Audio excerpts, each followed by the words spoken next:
Welcome my Homestone education school. मैं आसिम मिस्त्री, पहला भारतीय नागरिक जो इस कोरोना वायरस लॉकडाउन के टाइम हमारे भारत देश के विकास के लिए रॉ मिनरल, जेमस्टोन और मेटल के ऊपर रिसर्च कर रहा हूँ, स्टडी कर रहा हूँ और माइनिंग कर रहा हूँ कि कहाँ से आती है पूरी दुनिया में गोल्ड, प्लाटिनियम, अदर्स कोई भी मेटल, कौन से पत्थर को काट कर हीरा, पन्ना, नीला, रूबी, अदर्स जेमस्टोन बनाए जाते हैं। और जो घर बनने के लिए रेत आता है, उसी के साथ ही काफ़ी मात्रा में ऐसी रॉक आती है जिसके अंदर काफ़ी मात्रा में डस्ट मेटल मौजूद रहता है, जिस बात से हमारे भारत देश के सरकार और पूरे 120 करोड़ आम जनता अनजान है। इस कोरोना वायरस लॉकडाउन के टाइम मेरे यूट्यूब चैनल पर कुछ फॉरेनर जियोलॉजिस्ट सर लोगों का और मैडम लोगों का वीडियो नोटिफिकेशन आया। उसी को देखकर ही मैं आसिम मिस्त्री हमारे देश के विकास के लिए कुछ करने की कोशिश कर रहा हूँ और यही बात पूरे भारत देशवासियों को बताना चाहता हूँ, उसके साथ मेरे गवर्नमेंट को भी।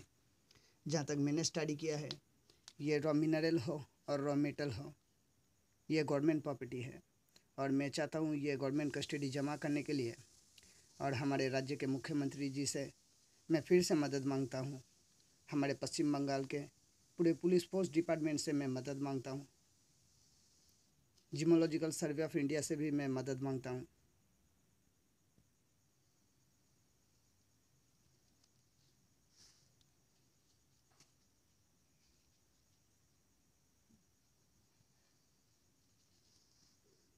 बस इतना नहीं, दिखाते हैं थोड़ा और भी।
और जहाँ तक मैं समझता हूँ, ना जाने ऐसे कितनी कीमती और बहुत ही रेयर मिनरल और मेटल हमारे पश्चिम बंगाल में ज़मीन के अंदर गाड़ा हुआ है, जिस बात से पश्चिम बंगाल के सरकार और हमारे भारत देशवासी अनजान है।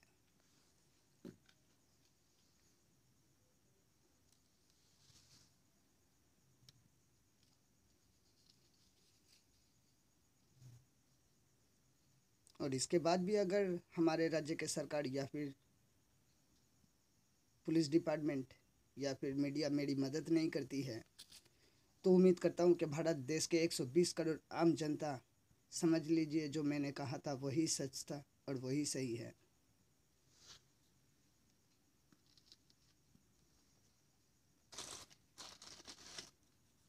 बस ढूंढने का दरकार है, जानने का दरकार है, समझने का दरकार है और कुछ चीज़ों के ऊपर स्टडी किया ही जाए तो ही लोगों को बहुत कुछ समझ में आ सकता है। और ऐसे ही काफ़ी रॉक मैंने डस्ट करके केमिकल में प्रोसेसिंग करके अलग से भी मैंने वीडियो करके पोस्ट किए हैं।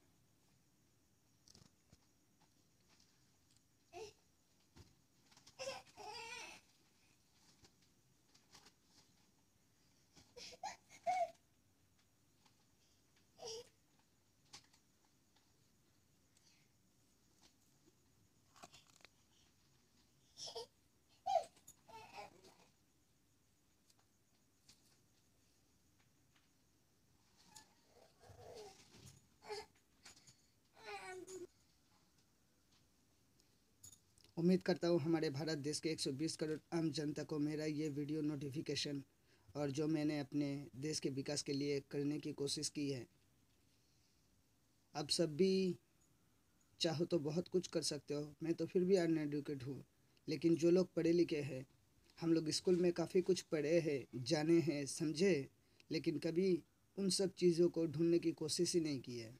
अगर ढूंढता तो शायद 75 सालों में हमारे भारत देश का काफ़ी विकास हो सकता था।